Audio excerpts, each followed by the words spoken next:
আদম আলাইহিস সালাম বলে, মারিয়াম আমি সময় দিতে পারবো না, কারণ আর সময় হবে না, দুনিয়ার বুক থেকে তোমার বিদায় নিতে হবে। মরিয়াম কয়, বাবা আজরাইল আমাকে একটু সুযোগ দাও, বেশি না সামান্য একটু সুযোগ দাও, আমার বেটা আসবে, আমি শুধু তারে বুঝায় বলে চলে যাব দুনিয়া থেকে, আমি ছাড়া আমার বেটার শরিয়াতে কেউ নাই, দুনিয়ায় কেউ নাই, আমার বেটারে আমি একটু বুঝায় যাব। আজরাইল কয়, মরিয়াম রে তুমি মরণকে বড্ড ভয় করো, ভয় করে লাভ নাই, তোমার সময় শেষ, আমি আজরাইল এখন নিয়ে যাব। মরিয়াম আলাইহিস সালামের রূহ বাইর হয়ে গেল, আজরাইল সালাম নিয়ে চলে গেলেন। ঈসা আলাইহিস সালাম দুনিয়ার মধ্যে আনো, আসিয়া দেখে মা দুনিয়ার মধ্যে পড়ে আছে, ডাক দিয়ে বলে মা, মা কোনো কথা বলে না। ঈসা নবী বলে, মা গো, ও মা, যা দেখে মা দুনিয়ার মায়া ছেড়ে চলে গেছে। ডাক দিয়ে বলে, মাবি তুমি আমাকে মৃত্যুকে জীবিত বানানোর ক্ষমতা দিয়েছো, আল্লাহ মুজিজা তুমি দান করেছো আল্লাহ, এখন আমার মাকে একটু জাগায় দাও, আমি একটু মার সঙ্গে কথা বলতে চাই। ঈসা আলাইহিস সালাম মাকে ডাক দিলেন, সঙ্গে সঙ্গে মা জেগে উঠলেন।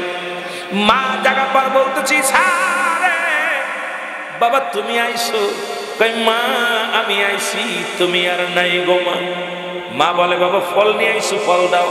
কই মা দুনিয়ার ফল আর তোমার কপালে নাই, কারণ মা গো দুনিয়াতে আর তুমি ফল খাইতে পারবে না, তোমাকে জাগাইছি শুধু একটা কথা জানার জন্যে, তুমি যেহেতু একজন নবীর মা, আমি জানতে চাই তোমার মরণটা কেমনে হয়েছে, তোমার কি আসানে মৃত্যু হয়েছে নাকি কষ্টে মৃত্যু হয়েছে? মরিয়াম ডাকতে বলে, সারে আমার রূহটা নিয়ে গেছে, আমার দেহটা জর্জরিত রে, আমার পুরো অঙ্গ প্রত্যঙ্গ ব্যথা যন্ত্রণা, এ দুনিয়ার মানুষ শোনো। ঈসা আলাইহিস সালাম ডাকতে বলে, আল্লাহ আমার মা একজন নবীর মা, আমার মা দুনিয়ার মধ্যে একজন জান্নাতি মা, তুমি তারে কষ্ট দিয়া দুনিয়া থেকে রূহটা নিয়ে আজরাইল।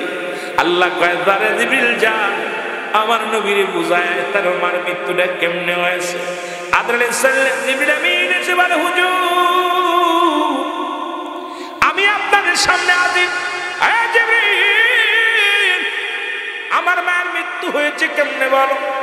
আজরাইল কয়, হুজুর আল্লাহর কসম করে বলি, আপনার মায়ের মৃত্যু হয়েছে, মায়ের বুকে দুধ খাইতে খাইতে সন্তান যেমনি গমায়া যায়, শুধু আমি মাথার উপরে হাতখানে রেখেছিলাম, কোনো কষ্ট দিই নাই, কোনো দুঃখ দিই নাই, জানটা বাইর করেছে অতি আসানে। ঈসা নবীর মা আজরাইল রে, এই মৃত্যু যদি এত কঠিন হয়, যাদের তুমি জোর করে ছিনিয়ে নিবা জানটা। আজরাইল বলে, মারিয়াম আসমানে আমার মাথা, জমিনের মধ্যে আমার পা, আমি আজরাইল এত বড় দানব, দুনিয়ার সমস্ত পানি যদি আমার মাথায় ফেলে দেওয়া হয়, একটু পানি জমিনের মধ্যে পড়বে না, আমি এত বড় দানব রে, শুধু ইমানদার রূহ বাইর করার জন্য জমিনের মধ্যে আসি, মুনাফিক জাহান্নামীদের রূহ বাইর করার জন্য আমি আজরাইলের জমিনের মধ্যে নামা লাগে না, নিজে হাতে খাইছি। বলে, মেরে যদি আগামীকাল খাওয়াইতে পারো তাহলে আমাদের সব দেবতার বড় দেবতা তুমি, তোমার এই পূজা করব, চলো যায়। মেয়ে কয় চলো যায়। উনি চলে গেলেন। পরের দিন দুধের পেয়ালা নিয়ে মন্দিরে রওনা হয়ে গেলেন। দুধ নিয়ে বসে বড় মেয়েটা যে মন্দিরে যায় বলে, ও দেবতা দুধ খাও, কথা বলে না, মাথাও নাড়ে না। সময় চলে যায়, একটা দেবতাও দুধ পান করে না। মেয়েটা ও সব 500 প্রহরী বলতেছে, আমাদের প্রধান তোমার মেয়ে মিথ্যাবাদী কাজ্জাব, তোমার মেয়ে ছলনা করেছে, মিথ্যা বলেছে, কোনোদিন মাটির পুতুল দুধ পান করতে পারে না। মেয়ে বলে, আমার হাত থেকে কেড়ে নিয়ে খেয়েছে। সবাই প্রহরীরা বলে, এটা মিথ্যা কথা, মানতে পারি না, এটা মানা সম্ভব নয়। এবার মুসলমান মেয়েটার মনে পড়ে গেল ওই দাড়িওয়ালা টুপিওয়ালার কথা, আল্লাহওয়ালার কথাটা মনে পড়ে গেছে। ডাকতে বলে, দেবতা রে দুধ কি পান করবা নাকি গতকাল যিনি কান ধরেছিল তারে ডাক দিব? সঙ্গে সঙ্গে দেবতার জবান খুলে গেছে, ডাকতে বলে, ডাকা লাগবে না, দুধ দাও, পান করি। জোরে জোরে চিল্লায় বলো সুবহানাল্লাহ। 500 প্রহরীরা বলে সেই লোকটা কে যার ভয়ে দেবতা দুধ পান করলো, যার ভয়ে দুধের পেয়ালা হাতে নিল, সেই লোকটা কে গো? মেয়ে বলে আমি চিনি না, তবে দাড়িওয়ালা টুপিওয়ালা পাঞ্জাবি গায়ে একটা পাগল। বলে চলো যায়, কোন দিকে গেছে? দিকে দেখে রাস্তার কিনারায় বইয়া খাজা মাইনুদ্দিন চিশতি রাহমাতুল্লাহ আলাইহি এ মুসলমান কি করতেছে? সিজদার মধ্যে পড়ে বলতেছে আল্লাহ আমি অপরাধী, আমি গুনাহগার, আল্লাহ আমার সিজদা তোমার জমিনের মধ্যে, জমিনের মালিক তুমি, আসমানের মালিক তুমি, সব কিছুর মালিক তুমি, তোমার প্রশংসা তোমার মহিমা বলে শেষ করা যাবে না আল্লাহ। পিছন থেকে এসে 500 প্রহরীরা একটা কথাও না চিৎকার মেরে বলে খাজা মাইনুদ্দিন আমরা একটা সেকেন্ডারে হিন্দু থাকতে চাই না, আমাদেরকে আপনি মুসলমান বানায়া দেন, কালেমা পড়া দেন। 500 হিন্দুরা এক বাক্যে কালেমা পড়েছিল লা ইলাহা ইল্লাল্লাহ।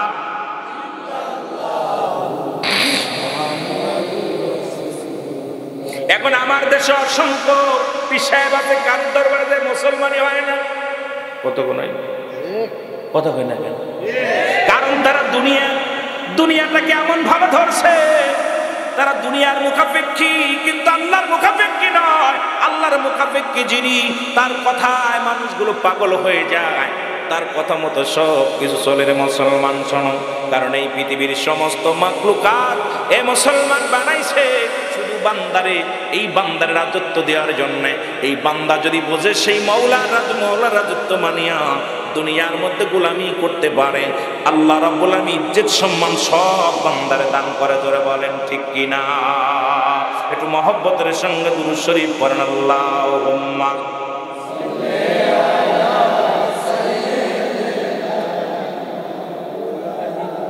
বাবা জোরে ওয়ালা আলি সাইয়্যিদিনা।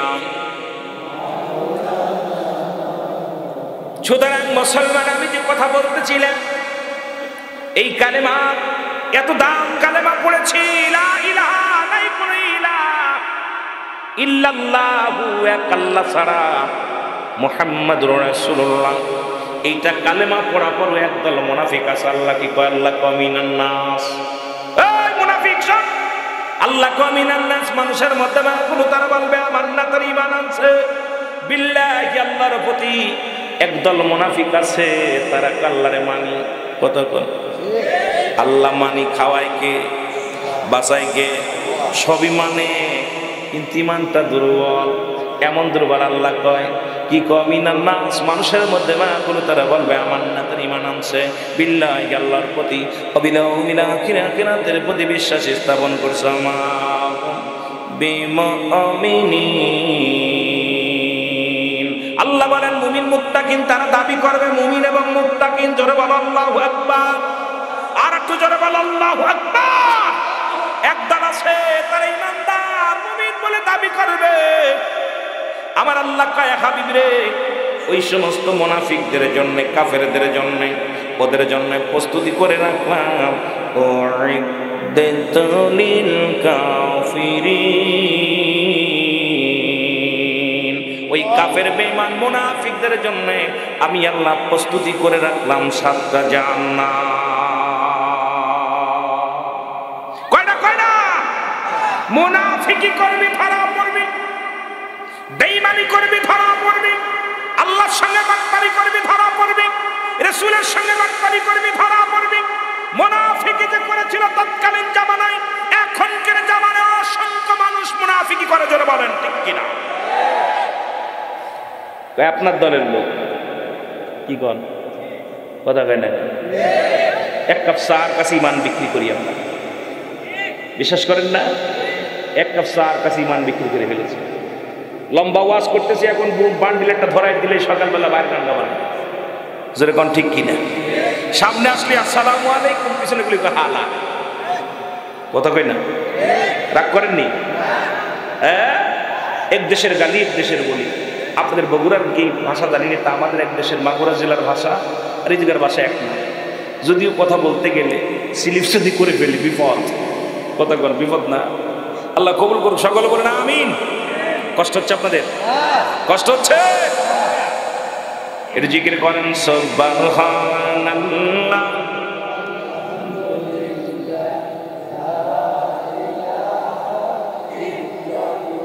ঠেলাঠেলি সম্পদ, ওই সব নিয়ে আবার এখন কার পাঞ্জাবি বড়, কার টুপি বড়, 5 কলি 6 কলি বড় টুপি, লম্বা টুপি, সোহ টুপি সম্পদ।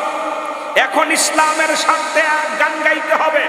এখন আর সময় নাই কে কোন তরিকার লোক, কে কোন দলের লোক। মুসলিম মিল্লাতকে অগ্রসর করতে হলে, কোরআনের আইন চালু করতে হলে এককভাবে হবে না। আমাদের ঐক্যের অভাব থাকলে আর কোরআন চালু হবে না। জোরে বলেন ঠিক কিনা? এটাকে চালু করলে কে কোন পীরের মুরিদ, ওই পীরের মুরিদের কাছে যাওয়া যাবে না, ওরে ঘৃণা করতে হবে, ওই দলের লোক করে ঘৃণা করতে হবে না। আমরা মুসলিম মিল্লাতের কাছে দাওয়াত দিব কোরআনের। জোরে বলেন ঠিক কিনা? আলিয়ার সঙ্গে কমির মিল নাই, কমির লগে আলিয়ার মিল নাই। কথা কোন ঠিক কি? হলো কি রাগ করেন? এখানে কমি মাদ্রাসা আছে, আমি মহতামিম গেছিল আমার সাথে দেখা করতে, কথা বলছে। আমাদের ভিতরে হলো ওরাও যে কোরআন পড়ে আমরাও সেটা পড়ি, ওরাও যে হাদিস পড়ে আমরাও সে হাদিস পড়ি, ওরাও যে বাবারা, ওরাও যে কেবলা বানাইছে শরিয়াতের কেবলা কাবা, আমাদের কেবলা কাবা। ওরাও রমজান মাসে রোজা রাখে, আমরাও রোজা রাখি। ওরাও জিলহজ মাসে হজ করে, আমরাও করি। ওরাও কি করে দান ত্যাগ করে, আমরাও করি। ঠেলা ঠেলে কিসের আমরা বুঝি আসে না। জোরে বলেন ঠিক কিনা? এত ঠেলা ঠেলি কি? কথা কন ঠিক কিনা? এইটার মতের বিরোধিতা করতেই আমি কোন আমার বড় কষ্ট হয়। এর লগের মিল নেই। নবী বলছে বাল হুয়া কিলাফ, এই দুনিয়াটা হলো পচা দুর্গন্ধ মরি। মানুষের চরিত্র হবে কুকুরের চরিত্র। কুকুর যেমন দুনিয়ার সম্পদ আর মরি পাইলে খুশি হয়, শেষ জামানার মানুষ শুধু সম্পদ পেলে খুশি হবে। এখন সম্পদ দিবে আলহামদুলিল্লাহ, দিবে না কয় নাউজুবিল্লাহ। যারা বলেন ঠিক কিনা? আমি আশ্চর্য হয়ে যাচ্ছি। আজ কয়েকটা দিন ভাবতেছি যে আমরা বলতেছি কোরআনের আইন চাই, হাদিসের আইন চাই, আবার এক দলকে আমরা পছন্দ করতেছি না, ওরা আবার আমাকে পছন্দ করতে। ঘটনাটা কি? ওরাও যা করে আমরাও তা করি, ওরাও যা করে আমরাও তা করি। ঘটনাটা কি রে ভাই? আমরা কি বেশি করি? রমজান মাসে রোজা রাখি, ওরা আমরা কি? কথা কয় না কেন? জামাত ইসলামের ভাইয়েরা রমজান মাসে রোজা রাখে, তাবলিগের ভাইয়েরা রাখে না? কথা কন রাখে না?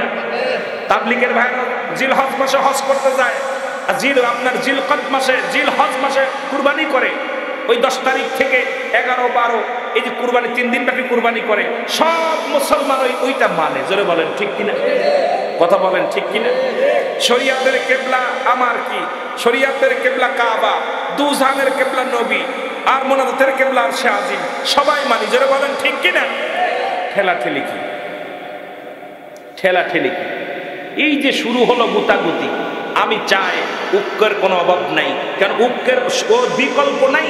সকলকে ফাড়া পাঞ্জাবি, কে গোল পাঞ্জাবি, কে লম্বা পাঞ্জাবি, কে টুপিওয়ালা, কে দাড়িওয়ালা, এসব দেখার সময় নাই। এখন আমাদেরকে একটা প্ল্যাটফর্মের মধ্যে আসতে হবে। যদি ইসলামের আইন, যদি কোরআনের আইন রাষ্ট্র, গ্রামে, ইউনিয়নে, থানায়, উপজেলায়, জিলায়, পীরের খানকায়, সব জায়গা চালু করতে হলে আমাদের ঐক্যবদ্ধ হওয়া লাগবে কি লাগবে না? জোরে বলেন লাগবে কি লাগবে না?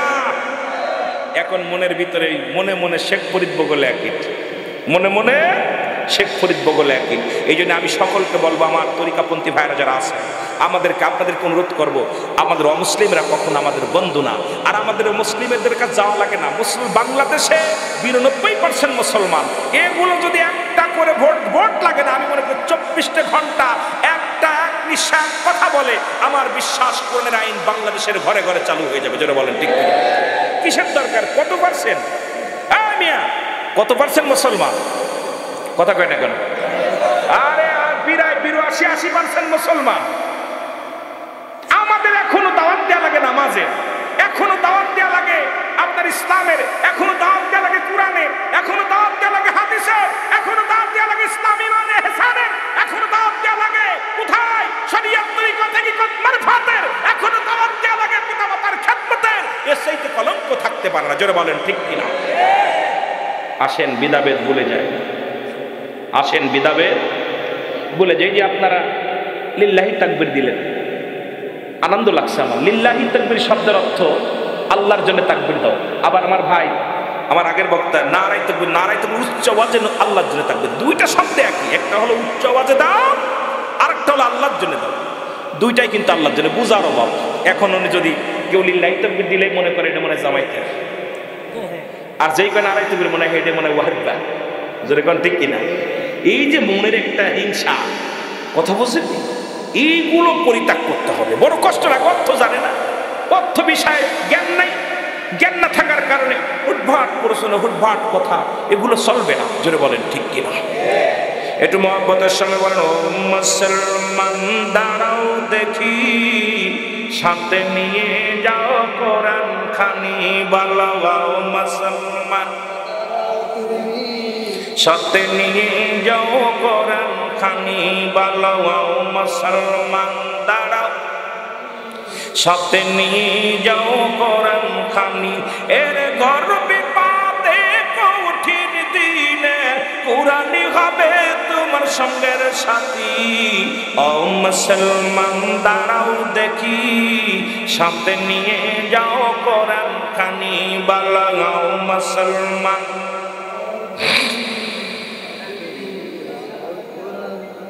এ দুনিয়ার মুসলমান,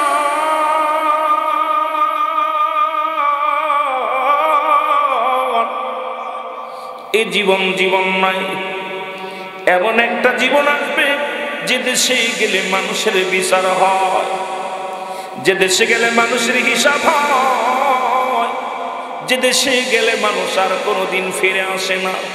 সেই দেশটার নাম হলো কবর জগৎ। জোরে বলেন ঠিক কিনা? আর মানুষের মৃত্যু হয় দুইটা টাইমে না, একটা হলো রাতের বেলা, একটা হলো দিনের বেলা।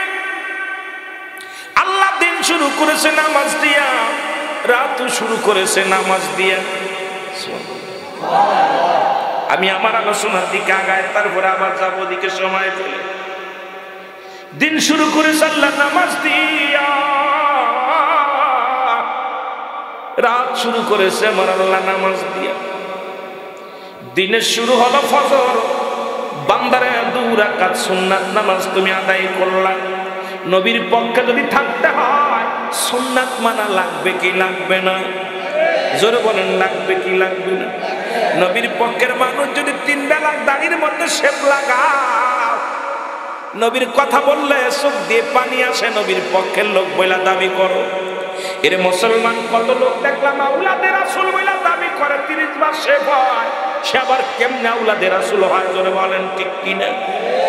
বিড়ির মধ্যে, মুখের মধ্যে বিড়ি দিয়ে টান লাগা দেয়, মুখে মুখে কয় আমি আউলাদে রাসূল, আমি মুসলমান। এর ভণ্ড প্রতারকের দলের আসল ভালো কুইরা শুইনা না রে মুসলমান, শুইনা না। এর 2 রাকাত সুন্নাত নামাজ তুমি আদায় করলা, সঙ্গে সঙ্গে তুমি হয়ে গেলে আমার নবীর প্রেমিক। এবার 2 রাকাত ফরজ নামাজ তুমি আদায় করলা, সঙ্গে সঙ্গে তুমি হয়ে গেলে আমার আল্লাহর গোলাম। এখন যদি রাত দিনের বেলা তোমার মৃত্যু হয়, তুমি হবা আমার নবীর প্রেমিক, আল্লাহর গোলাম। এখন আল্লাহর গোলামি করলা না, নামাজ পড়ো না, শরীয়তের বিধান মানো না, বলো আমি আল্লাহর গোলাম, আল্লাহর গোলাম। এ গোলাম তোর যদি গোলামি করতে হয়, এ গোলাম তোর যদি আমার মাওলার হুকুম মানতে হয়, নামাজ ছেড়ে দিয়ে কেমনে গুরুশ বুঝি আসে না? জোরে বলেন ঠিক। এখন আল্লাহর গোলাম হইতে লাগলে নামাজের দরকার আছে কি না? আসতেইছে, নামাজের দরকার আছে কি না? আরে মুসলমান নামাজের খোঁজ নাই, কেমনে বলো তুমি মুসলমান? এখন যদি বলি বাবা ওয়া শুনাই তো নফল বন্দেগী ফরজ নয়, ফরজ ছিল ঈশের নামাজ। মুসলমান কিসের নামাজ? এই আমি যখন আসতেছিলাম দেখি মুসলমান মাত্র 3 থেকে 4 জন এই জায়গায় ঈশার নামাজের সালাত হয়। এখন দেখি মাঠের অবস্থা ভরপুর, তার মানে বুঝতে বাকি নাই নামাজি মানুষের অভাব, ওয়াজ শোনা মানুষের অভাব নাই। ওয়াজ শোনা কি ফরজ? আমি আজকে ঢুকছি, ঈশার নামাজ হচ্ছে, ঠিক এই জায়গায় এইটুক মনে হচ্ছে 5-7 জন পিছনে দাঁড়াইছে, ইমাম সাহেব পড়াচ্ছে। কথা বলছেন? যেটুকু আমি দেখলাম রাস্তা থেকে অনুভব করছে। এখন যদি বলি বাবা তোমরা ঈশার নামাজ কয়জন করছো? আমি লজ্জা দিতে চাই না, আমি লজ্জা দিয়ে কাউকে আঘাত করে কথা বলি না। আমার একটা অভ্যাস, বাংলাদেশে কাউকে গালি দিয়া কাউকে আঘাত করে কথা বলা আমি শিক্ষা পাইনি। কারণ আমি যাদের সমস্ত আমার যারা উস্তাদ ছিল তাদের থেকে আমি ওয়াজ যা শিখেছি, যেটুকু পারবো দিনের কথা বলবো। হিদায়তের মালিক আমি না, হেদায়তের মালিক কোনো নবী না, হেদায়তের মালিক কোনো পিসেব নয়, হেদায়তের মালিক স্বয়ং আল্লাহ। যদি বলেন ঠিক ঠিক। নবী যদি হেদায়তের মালিক হতো তাহলে আবু জাহেলের কবলে কালেমা যুক্ত। কথা কয় না কেন? এনা আমাদের দেশে মৌলবীর এখন যদি বলি যে আমি হেদায়তের মালিক, কি কর? এটা হলো বড় ওয়াটফার। জোরে বলেন ঠিক কি? বাটপা। এই জন্য আপনাদের লজ্জা দিব না। নামাজ কি দরকার আছে? যেটা বলেন দরকার আছে। ওই দিন গিয়েছিলাম বরিশালে ওয়াজ করতে, তো যাই এত ভালো লাগছে, এরকম ভরপুর মাঠটা, মঠবাড়িয়ার মাঠ, দেখি সবার টুপি মাথায়, এত ভালো লাগছে আমি আশ্চর্য হয়ে গেছি।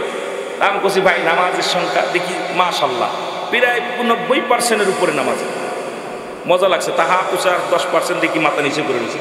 চিন্তা করলাম এটা আমার কাজটা ভালো করি নাই, যদিও তাকে মাঠে মানুষকে লজ্জা দেওয়া আর নিজে পাওয়া সমান কথা।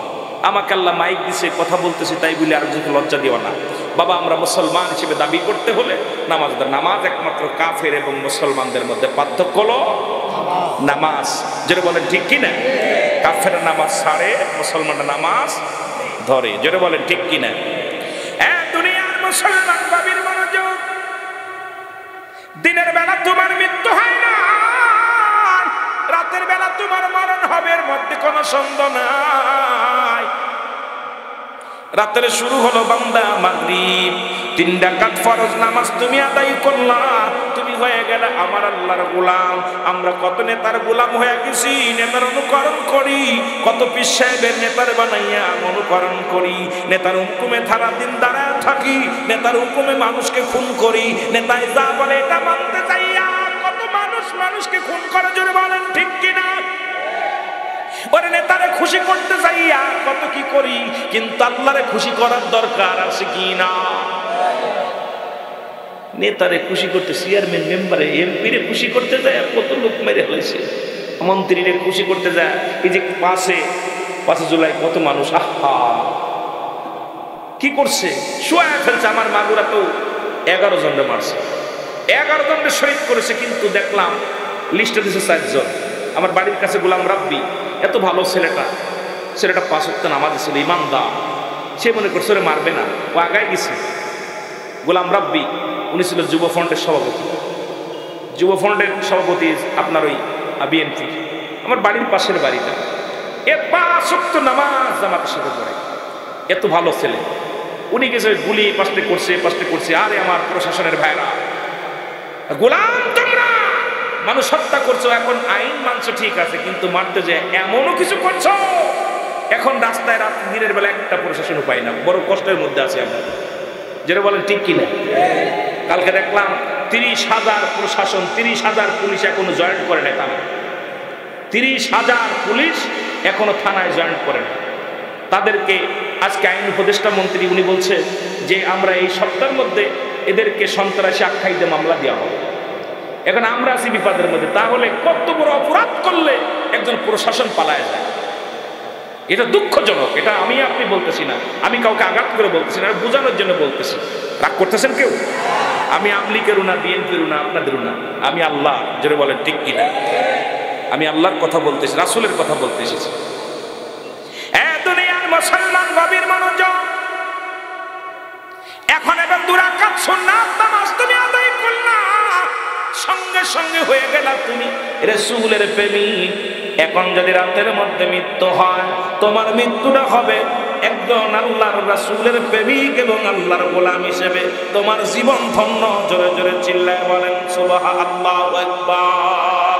এরে আজ না হয় কাল তুমি যাইবা কবরে, যাবার বেলায় দেখবে চেয়ে গো তোমার সবই রইল, যাবার বেলায় দেখবে চেয়ে গো তোমার সবই রইল। এটা সাউন্ড দেন। কুল্লু মান আলাইহা ফান, সব শেষ করে দিবে কে? ওই এক আয়াতের কুল্লু নাফসিন যায়িকাতুল মউত। এইটার উপরে আলোচনা করলে মরণের কোন আপলোড আলোচনা চলে না, মরণের কোন আপলোড ওয়াজ নাই। বুঝতে হবে ওয়াজগুলো কি, মরণ কবর এর কোন আপলোড ওয়াজ নাই। মুসলমান গভীর মনোযোগ, যে কথাগুলো আমি বলি দেবেন কান্ডা লাগা শোনো।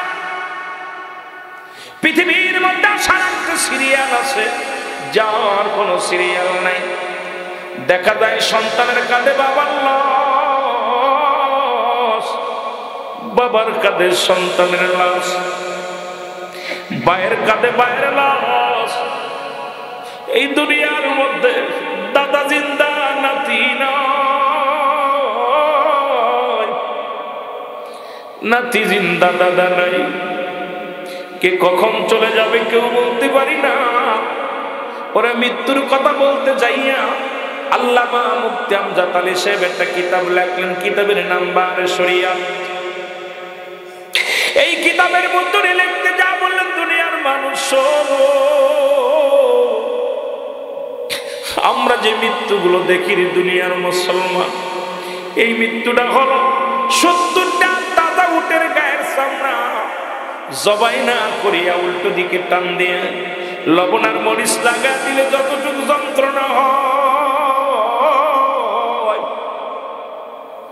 ও মুসলমান, সর্ব সহজ মৃত্যু যেটা হয়, এই মৃত্যুটা তার চাইতে 70 গুণ যন্ত্রণা বেশি হয়। এখন আমরা মরণকালে যারা পায়খানা করে দিই, মরণকালে যারা প্রস্রাব করে দিই, মরণকালে যারা চোখ দুইটা বড় বড় হয়ে যায়, মরণকালে অনেকের জিহ্বাটা বড় হয়ে যায় রে মুসলমান। কত মানুষের জানাজা পড়াইলাম রে, কত মানুষের কাপড় পড়াইলাম, কত মানুষের মুসলমান গোসল করাইলাম। মৃত্যুকালে দেখেছি মরণের পরে গোসল করতে যেয়ে দেখেছি পায়খানা প্রস্রাব করে দিছে, জিহ্বাটা ভিতর থেকে বাইর হয়ে গেছে, আর ভিতরে ঢুকানো যায় না। চোখ দুটি বড় হয়ে গেছে। আদরের ছেলে মেয়ে চোখ দুটি বন্ধ করার জন্য কত চেষ্টা করে, চোখ দুটি বন্ধ করা যায় না, জিহ্বাটা ভিতরে দেওয়া যায় না। এই মৃত্যুর ফেলা পার করতে হবে রে বাবা। পৃথিবীর মধ্যে কত রাজা, কত প্রজা, কত মন্ত্রী, কত বাড়িওয়ালা, কত গাড়িওয়ালা বিদায় নিয়ে চলে গেছে। এই দুনিয়ার মধ্যে থেকে আমারে আপনার বিদায় নেওয়া লাগবে, জোরে বলেন ঠিক কিনা?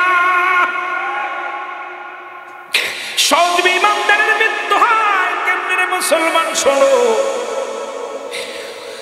আটা গুলাইয়া খামির বানাইয়া এর ভিতরে যদি একটা চুল পড়ে, এই চুলটা যখন টানতে বাইর করবেন, যেমন আটাই টের পায় না, খামিরে টের পায় না, ইমানদারের মৃত্যুটা ভাই তেমনি। আর আজকে সারা জীবন বেঈমানি করলা, সারা জীবন সুদ খাইলা, ঘুষ খাইলা। কার জন্য তুমি সুদ খাও? কার জন্য ঘুষ খাও? কার জন্য জিনা করো? কার জন্য ব্যভিচার করো? রে মন, একবার চক্ষু দুইটা বন্ধ করে দেখো। আজকে ক্ষমতার লোভে কত মানুষ মায়েরা দিলা, ক্ষমতার জন্য, চেয়ারের জন্য কত কি করলা। এই চেয়ারের জন্য দুনিয়ার মানুষকে মানুষে মনে করলা না, কিন্তু তুমি কিসের স্থায়ী হবে? কোনদিন সম্ভব নাই, সম্ভব নাই। ওরে আদম বাবা মুসলমান শোনো, মুসলমান ইব্রাহিম আদম, ওনাকে জিজ্ঞাসা করা হয়েছিল, জিবরিল আমিন সূরত ধরে এসে বলে, আদম রে, তুমি যে ইতুবলকের বাদশা, তোমার কাছে জানতে চাই তোমার আগে কে ছিল? কয় আমার শ্বশুর। আমার শ্বশুর ছিল আব্দুল্লাহ। তার আগে কে ছিল? বলে তার বাবা। বলে তারপরে ছিল কি? তার বাবা। তারপরে কে থাকবে? তার বাবা। বলে তোমার পরে কে থাকবে? আমার পরে আমার কলিজার টুকরা সন্তান থাকবে। বলে আদম রে, যেটা চিরস্থায়ী নয়, একজনের পর একজন পরিবর্তন হয়, তাহলে এই জিন্দেগি দরকার নাই।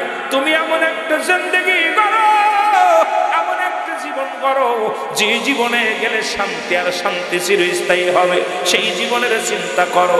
এই গদির মধ্যে বইয়া এটা সম্ভব নয়। ইব্রাহিম আদম বাড়ি যায় চিন্তা করে, আর হাই রে মন, যেহেতু গদি শেষ হবে, আমার পরে আরেকজন বলবে, আমার তারপরে আরেকজন আসবে, এই গদি আর প্রয়োজন নাই। আমি দেশ ছেড়ে চলে যাব জঙ্গলে, আমি আল্লাহর গোলাম হতে চাই, আল্লাহর গোলাম হতে চাই। ইব্রাহিম আদম এই দুনিয়ার বালকের বাদশা হইয়া রাজত্ব ছেড়ে চলে গেল জঙ্গলে আল্লাহকে পাওয়ার জন্যে।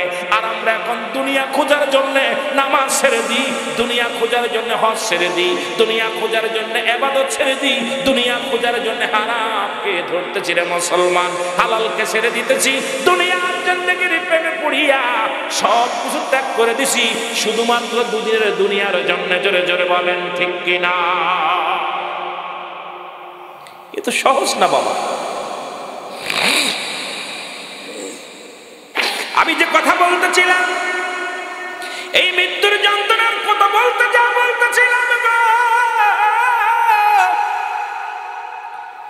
ঈসা ইবনে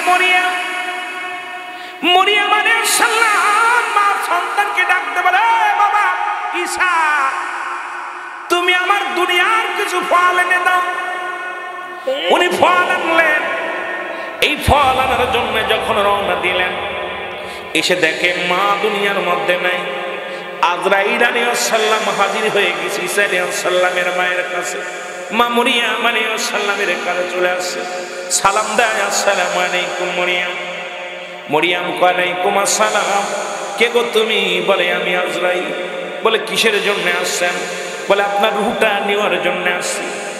বলে, আজরাইল রে, আমার কলিজার টুকরা আমার ঈসা বাজারে গেছে, একটু সময় দাও, আসার একটু সুযোগ করে দাও।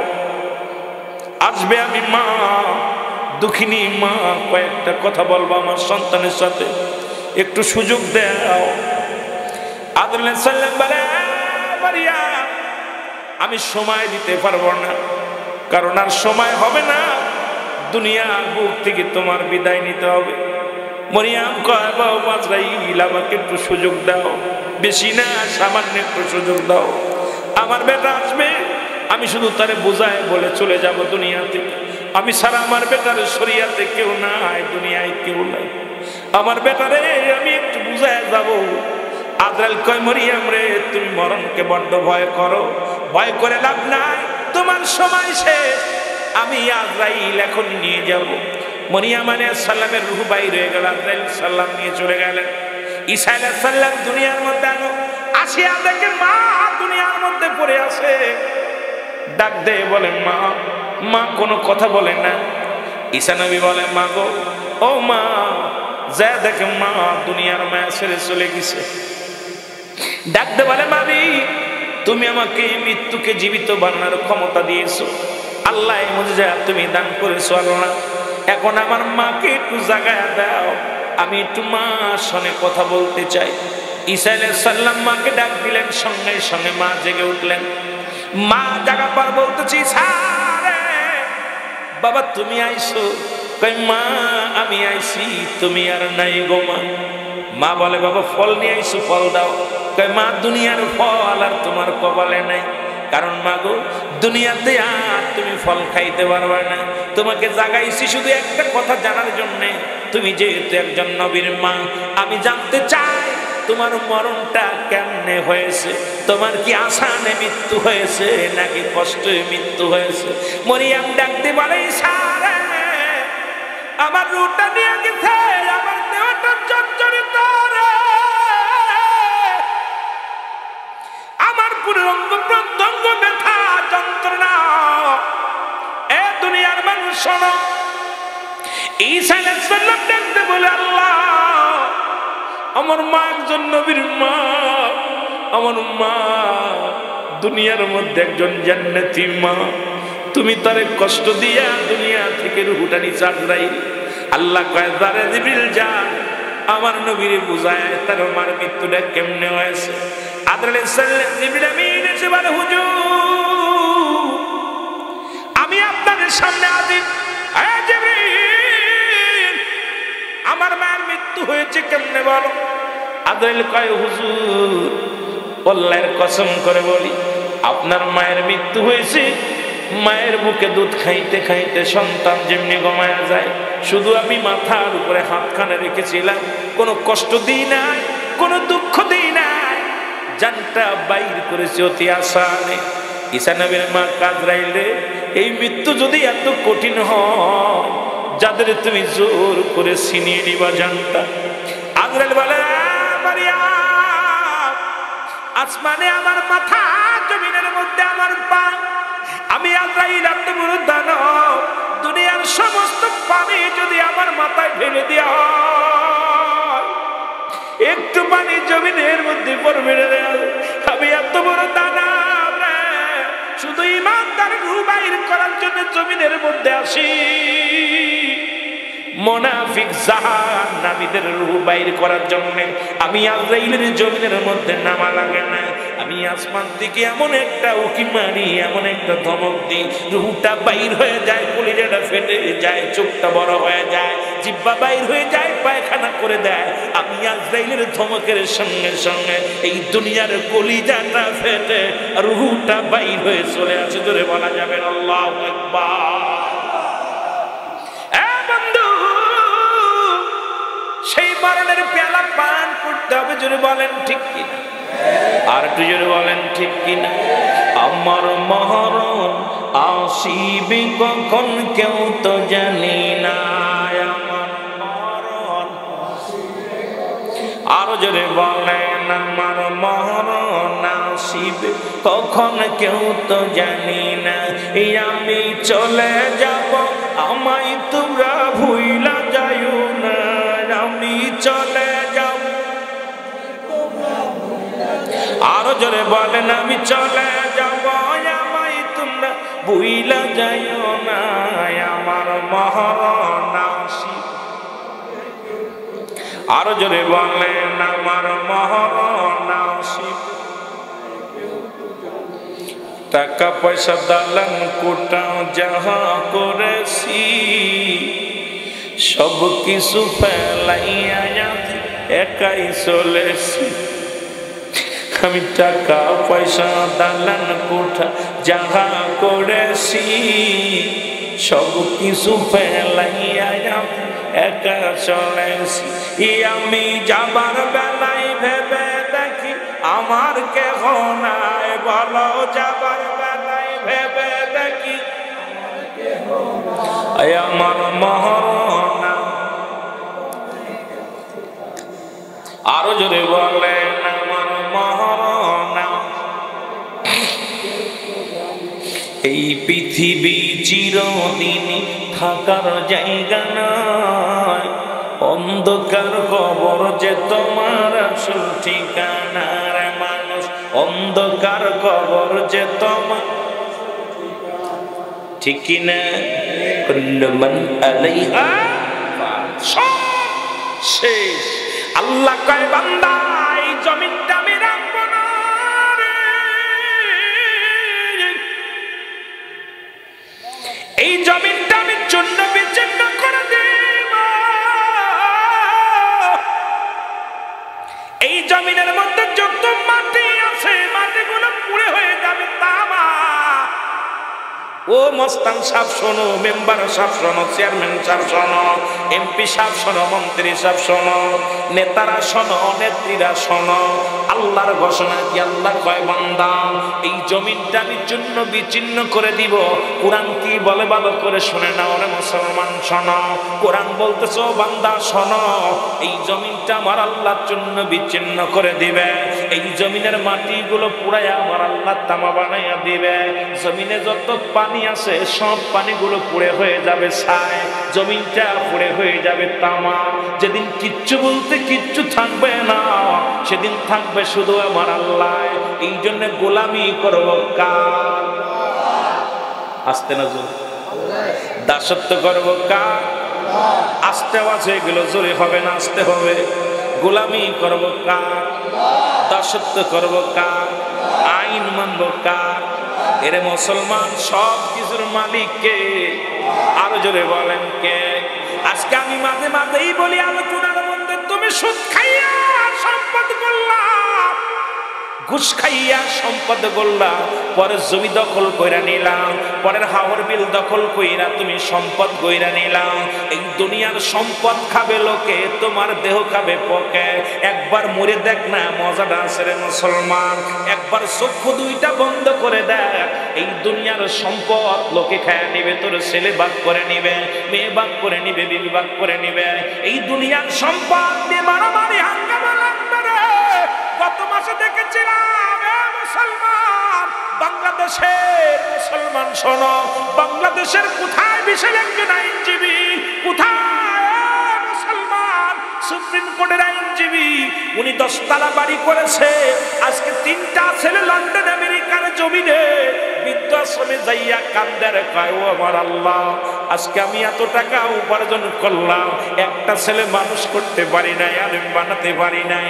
আজকে লন্ডন আমেরিকায় আজকে মুসলমান, এই লোকটার মৃত্যু হয়েছে, গত সপ্তাহে মৃত্যু হয়েছে। এই মৃত্যুটা মুসলমানের লাশটা পর্যন্ত তার জায়গায় মাটি দেয় নাই। ওরে মুসলমান ঢাকার শহরে এই না বস্তিখানার মধ্যে তার কবর হয়েছে, একটু কবরের জায়গা পাই নাই। ছোট ছেলে কয় আমার বাড়িতে দেওয়া যাবে না, বাড়ি নষ্ট হয়ে যাবে। মেজো ছেলে কয় দেওয়া যাবে না, বাড়ি নষ্ট, বাড়ির পজিশন নষ্ট হয়ে যাবে। বড় ছেলে কয় পজিশন নষ্ট হয়ে যাবে।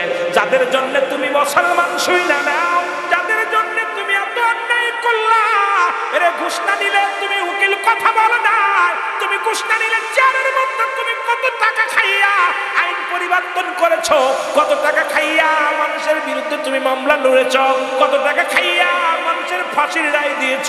আজকে কোথায় কই মানিকের মতো যখন ধরা পড়বা, মানিক এখন বুঝছে মানুষকে মিথ্যা আসামি বানাইয়া, সুমন এখন বুঝছে মানুষকে মিথ্যা আসামি বানাইয়া মানুষকে কষ্ট দিলে কি হয়। আজকে সেই দ্বারা দুনিয়ার মধ্যে একটা পড়েছে, আখেরাতেও পড়বে। জোরে জোরে চিল্লায় বলা যাবে না, ঠিক কিনা?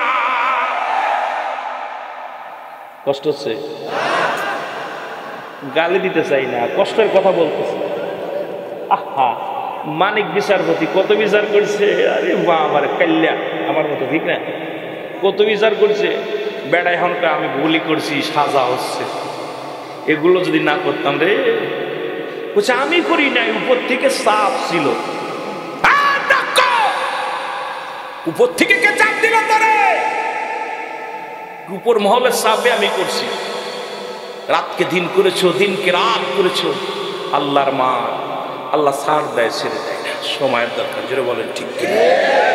এর দুর্নীতির ওই ডাঙ্গারায় বসে জাহির করে জ্ঞান, কলম দিয়া কামাই টাকা, আবার ধরে সাধুর ভান। ওরা শিক্ষিত শয়তান, ওরা শিক্ষিত শয়তান, ওরা শিক্ষিত শয়তান। আমার সাথে কইতে পারবেন না? পারবেন কইতে? যুবকেরা পারবে কইতে?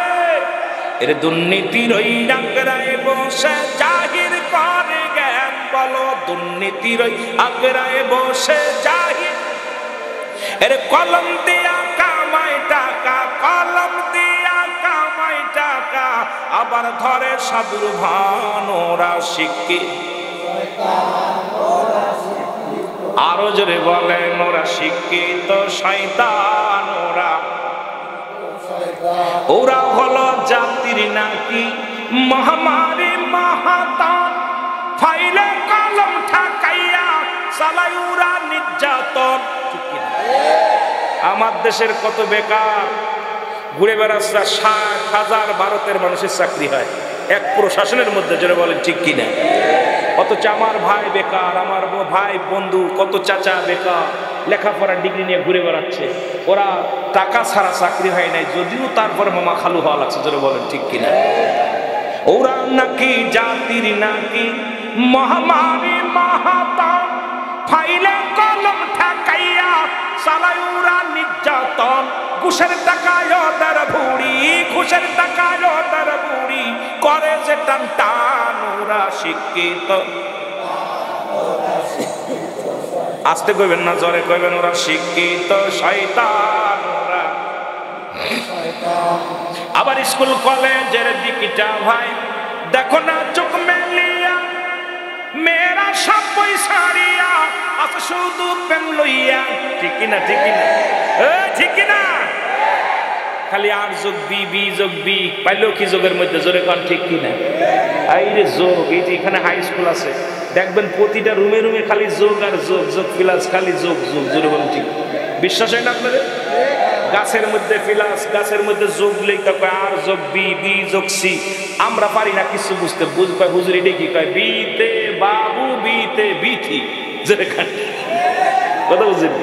এটা যোগের মধ্যে ওরাই বুঝে, আমরা বুঝি না। জোরে কোন ঠিক কিনা?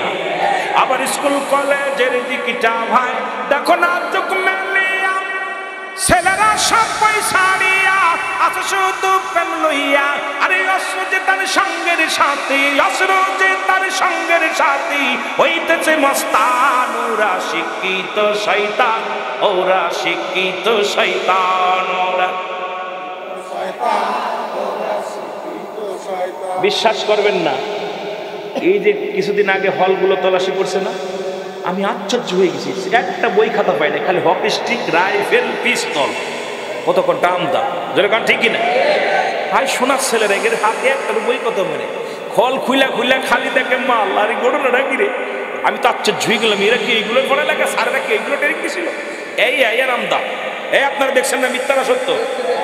যারা বলেন মিথ্যা না সত্য, ওই যে আমাদের আবু সাইদকে হত্যা করছে আপনার রংপুরে, আমি গেছিলাম গত সপ্তাহে রোকেয়া হলে, ওই হল ওই পাশের এক হল থেকে বাইর করছে এইরকম এরকম ফাজা ফাজা রামদা হকি স্টিক।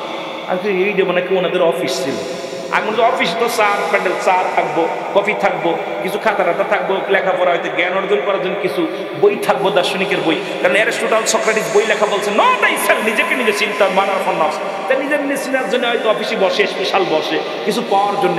এখন দেখি অফিসের মধ্যে বড় বড় কাটা রাইফেল, হকি স্টিক, এরপর রামদা, বাংলা অস্ত্র। বাবারে বাবা, কাম সারছে। এই নাকি পড়ালেখা হইতো দীর্ঘ 17টা বছর মিলা এই পাঠদান হয়েছে। তাহলে আমাদের অবস্থা কি হইব? কথা কয় না কেন, কথা কয় না কেন? আমি কি মিছা কথা কইতেছি না? মিছা কথা বলতেছি? এ ভাই, এই বাবা বোঝে কত কষ্ট করে, আহারে এই যে কৃষক মানুষ কত কষ্ট করে সারাদিন ধরে আপনার শ্রম দিছে, শ্রম দেওয়ার টাকাগুলো ছেলেরে পাঠাইছে, মাসকে মাস প্রাইভেটের টাকা, এরপরে খাবারের টাকা, এরপরে হলের টাকা, পরীক্ষার ফি, এগুলো দিতে আমার বাবারা কত কষ্ট করছে, জোরে বলেন ঠিক? আমার বাবারা গরিব মানুষ, কত ঠকে, কত ভ্যান চালক, রিক্সা চালকের স্বপ্ন থাকে ছেলে বিশ্ববিদ্যালয়ে পড়বে, এই এত কষ্ট করে টাকাগুলো পাঠায় ছেলেদের। সেই ছেলেগুলো, সোনার ছেলেগুলো অমানুষদের সঙ্গে মিশে অমানুষ হয়ে গেছে, জোরে বলেন ঠিক কি হয়েছে না বাবা? এটা বাবা মার কষ্ট। যুবকেরা শোন, তোদেরও ছেলে মেয়ে তোদের কষ্ট দিলে, যেরকম আমাদের মুরব্বীদের দিতেছস, তোর ছেলেরাম কষ্ট দিব, সেদিন বুঝবি, জ্বালানা বুঝবি তখন, জোরে বলেন ঠিক কিনা? এখন বুঝবি না, যখন নিজের মেয়ে একজনের লোক হাত ধরে বাইরে যাবে তখন। এখন তো পরের দাঁড়িয়ে আসতেছিস, কি কন ঠিক কিনা? পরের দাঁড়ে কি বানায়, মাল বানায় নিয়ে চলে আসতেছেন। একদিন আপনার মেয়ে যখন নিয়ে যাবে তখন বুঝবেন যে আপনার বাবা কত কষ্ট পেয়েছিল, জোরে বলেন ঠিক কিনা? আর কেমনে কইব বাবা, কত বোঝেন? এগুলো কষ্ট হয় বলে কিছু কথা বলতে হয়। এই কষ্ট নিয়ে বুকের ভিতর অনেক কষ্ট, জোরে বলেন ঠিক কিনা? তুমি গালি দিতে চাই না, কাউকে মন্দ বলতে চাই না, কষ্টের কথাগুলো বলতেছি। আমার ছেলেরা, আমার জাতিকে বাঁচাইতে হবে, জোরে বলেন ঠিক কিনা? যুবক বন্ধুরা শোনো, জাতি বাঁচলে সমাজ বাঁচবে, সমাজ বাঁচলে জাতি বাঁচবে, আপনি বাঁচলে এলাকার মানুষগুলো বাঁচবে, আবার এলাকা বাঁচবে, তোমার মহল্লা বাঁচবে। এগুলো বাঁচার জন্য আমাদের সচেতন হওয়ার দরকার। নবীজির আখলাক, নবীজির চরিত্র, নবীজির গুণগুলো আমাদের মধ্যে যদি না থাকে, ইসলামের বিধান মানবা ও মুসলমান, ইসলামের বিধান কিছু মানবা, কিছু মানবা না। তুমি কেমন মুসলমান? ইসলামের বিধানগুলো মানতে হবে মুসলমান।